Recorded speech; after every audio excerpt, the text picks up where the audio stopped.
السلام علیکم دوستو، جب سے پاکستان میں ارطغرل غازی ڈرامہ اپنے عروج پر پہنچا ہے تب سے پاکستانیوں کے اندر جذبہ ایمانی بیدار تو ہوا ہے، لیکن اس کے ساتھ ساتھ اپنا ماضی یعنی سلطنت عثمانیہ کا پس منظر جاننے کا ایک تجسس کا جو مادہ ہے وہ بیدار ہوا ہے۔ تو آج میں آپ کی خدمت میں یہی ایک ویڈیو لے کر حاضر ہوا ہوں جس کا موضوع ہے سلطنت عثمانیہ میں شادی کا کیا قانون تھا۔ اب یہ وہ پوسٹ ہے جس کو فیس بک گروپس اور واٹس ایپ گروپس میں دھرا دھر وائرل کیا جا رہا ہے۔ اس کی حقیقت کیا ہے؟ جب میں نے یہ پوسٹ دیکھی تو اس کے نیچے کوئی حوالہ نہیں لکھا ہوا تھا، تو میرے اندر کا جو تجسس کا مادہ تھا وہ بیدار ہوا، تو میں نے اس کی تحقیق کی تو میرے سامنے کیا نتائج آئے آج میں آپ کے ساتھ وہ شیئر کروں گا، تاکہ آپ اس پوسٹ کو آگے شیئر کرنے سے پہلے ایک مرتبہ ضرور سوچ لیں۔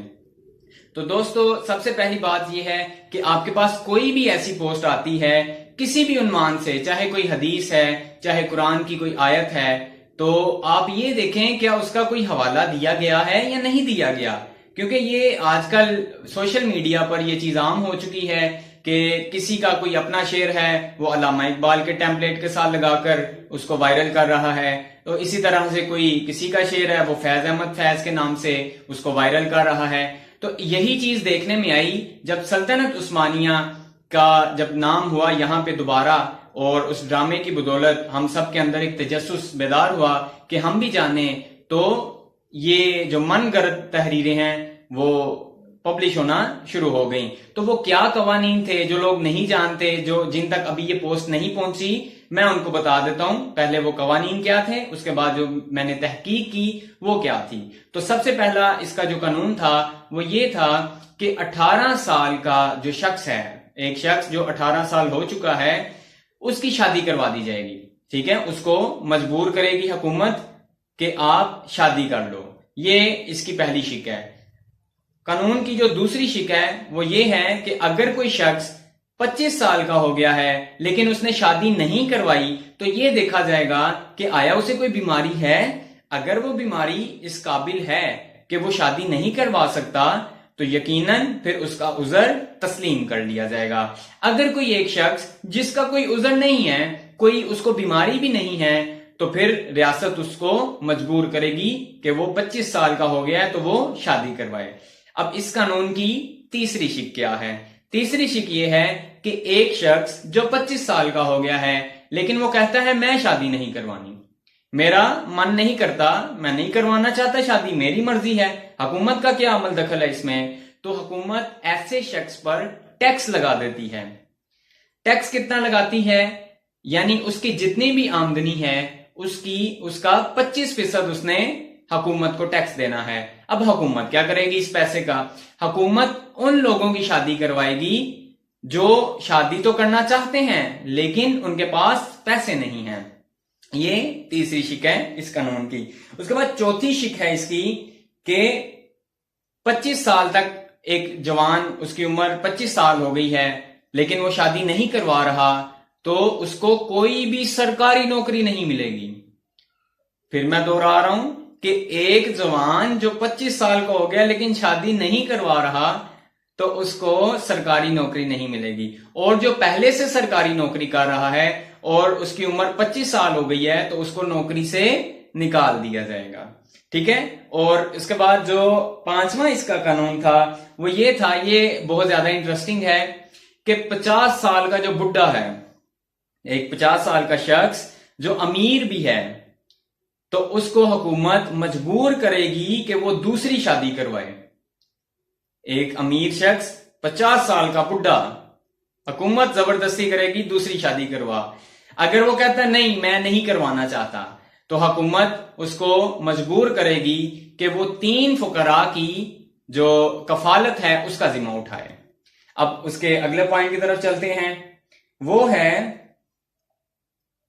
18 سال کا وہ جوان جس نے اب شادی کر لی ہے، حکومت کے کہنے پہ شادی کر لی ہے اور وہ ٹیکس بھی نہیں دینا چاہتا، تو حکومت کی تو بات اس نے تسلیم کر لی۔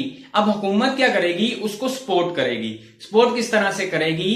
معاشی لحاظ سے اس کی مدد کرے گی، یعنی اس کو 150 سے 300 دونم زمین دی جائے گی۔ اب دونم کیا ہوتا ہے؟ جس طرح سے ہمارے یہاں مرلے اور کینال وغیرہ ہوتے ہیں تو 900 میٹر 1 دونم ہوتا ہے، یعنی اتنی زیادہ زمین حکومت اس کو دے گی۔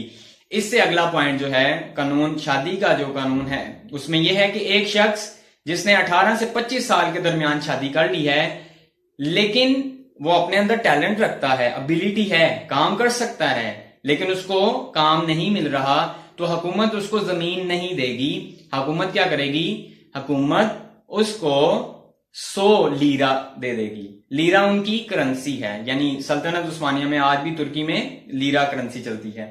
اس کے بعد اگلا جو پوائنٹ ہے وہ ہے کہ 25 سال تک، یعنی 25 سال سے پہلے اگر کوئی شخص شادی کر لیتا ہے اور اس کے 3 بچے بھی ہو جاتے ہیں تو حکومت اس کی ان 3 بچوں کی تعلیم کے جتنے بھی اخراجات ہیں وہ حکومت اٹھائے گی۔ اب اس کے بعد ایک عورت جو شادی کرتی ہے اور 4 بچوں کو جنم دیتی ہے تو حکومت کیا کرے گی؟ اس کو اعزازی طور پہ 20 لیرہ انعام دیا کرے گی، اس کا وظیفہ لگا دیا جائے گا 20 لیرہ۔ اس کے بعد اگلا پوائنٹ کہ کوئی ایک جوان ہے وہ چاہتا ہے میں بہت اعلیٰ تعلیم حاصل کروں تو لہٰذا ایسے جوان کو چھوٹ ہوگی، یعنی وہ اپنی اعلیٰ تعلیم حاصل کرے تو اس پر کوئی یہ پابندیاں نہیں لگائی جائیں گی کہ تم شادی کرو 25 سال کے ہو گئے ہو، جو اعلیٰ تعلیم جیسے PhD وغیرہ ہو گیا تو وہ اس طرح سے اس پر کوئی پابندی نہیں لگائی جائے گی، حکومت اس پر پابندی نہیں لگائے گی۔ آخری اس کا پوائنٹ ہے کہ یہ سب سے زیادہ انٹرسٹنگ پوائنٹ ہے، ایک شخص دوسرے ملک جاتا ہے تو اس پر لازم ہے کہ وہاں جا کے کسی عورت سے شادی کرے، ٹھیک ہے، شادی کریں، واپس اس عورت کو لے کر آئے اور پھر جو اپنی پہلی بیوی ہے اس کے ساتھ رکھیں۔ تو یہ وہ تمام شکے ہیں جن کو دھرا دھر پوسٹ کیا جا رہا ہے، لوگ کہہ رہے ہیں سبحان اللہ سبحان اللہ، کیا قوانین ہیں۔ اب میں نے جب اس کو گوگل پہ سرچ کیا تو مجھے جو دیکھنے کو ملا، میں نے جو ریفرنس ابھی آپ کو دینے والا ہوں وہ ہے جناب، یہ اس پر تحقیق کی گئی اسی موضوع پر پہلے وقتوں میں، میچنگ شریعہ، یہ اس کا ٹاپک ہے، عنوان ہے matching sharia and governmentality Muslim marriage legislation in the late Ottoman empire, یہ ٹائٹل ہے اور لکھا کس نے ہے؟ ڈیرینا مارٹی کانووا نے۔ اب ان کا جو مضمون ہے وہ میں نے مکمل پڑھا، اس میں کیا بتایا گیا، پہلے آپ خود اپنی عقل سے یہ باتیں سوچیں، کیا یہ شریعت کے مطابق ہیں؟ کیا شریعت میں ایسی کوئی بات لکھی ہوئی ہے؟ سلطنت عثمانیہ تو اسلام کے اصولوں پر چل رہی تھی نا، وہاں پر خلیفہ بھی تھا، اسلام اپنے صحیح معنوں میں رائج تھا، تو پھر یہ قانون کہاں پر بن گئے ہیں؟ آپ خود اپنی عقل سے اس بات کو سمجھیں تو تب آپ کو یہ بات سمجھ آ جائے گی۔ اور انہی جو قوانین کی شکیں ہیں انہی میں تضاد بھی ہے، ان میں تضاد بھی ہے، ایک طرف نوجوان جو پڑھنا چاہتا ہے اس کو چھوٹ دی جا رہی ہے، دوسری طرف مجبور کیا جا رہا ہے، تو بہت سی ایسے پوائنٹس ہمیں ملتے ہیں کہ جن میں تضاد ہے۔ تو یہ آج کا ہمارا ٹاپک ہے، امید کرتا ہوں کہ آپ کو پسند آیا ہوگا اور آپ آئندہ کوئی بھی جو تحریر ہے وہ بغیر حوالے کے تصدیق کے آگے فارورڈ نہیں کریں گے۔ اگر آپ میرے چینل پر نئے ہیں تو چینل لازمی سبسکرائب کر لیں اور بیل آئیکن دبا لیں